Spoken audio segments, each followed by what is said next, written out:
Yung pag-upload nito mga AI videos na namo-monitor nyo po ngayon, is this coming from a legit account or ano ito, parang mga account na maraming followers pero hindi nagpapakilala kung sino sila behind?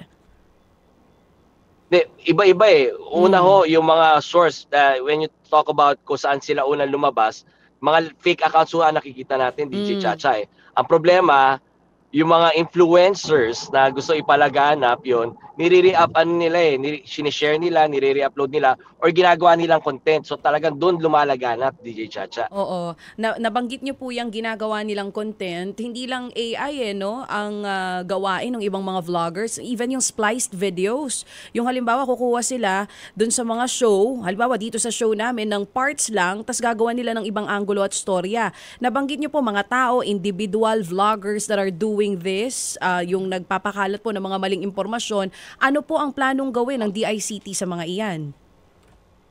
Well, as a government ho, pag AI ho yan, kinakausap na natin yung various social media sites na i-flag nila pag halimbawa nakausap naman ho natin for example na lang po ang Meta who handles Facebook and Instagram, pag AI generated dyan, nagkakaroon na ng banner na this particular video or this particular picture is AI generated ho. Ang nagiging problema ho natin pag nire-content ho, no, sinasabi nyo ng mga vloggers, Mm-mm. this involves now criminal activities na ang kailangan lang mag-file o ang may karapatan lang mag-file ay hindi ang estado kundi yung taong affected ng paninira.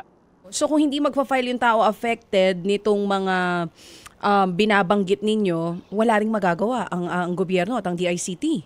ang ang estado ho mahirapan ho tayong gumalaw because this involves criminal activities na ang yun na nga ho, these are private crimes na yung individual lang ho kung saan sino yung na yung reputation niya na damage, siya lang yung may karapatang mag-file. The state cannot institute the action for them. After filing of the case or before filing of the case, anong tulong naman po ang ibibigay ng DICT kung sakali man na mayroong mga tao na magkakaso dito?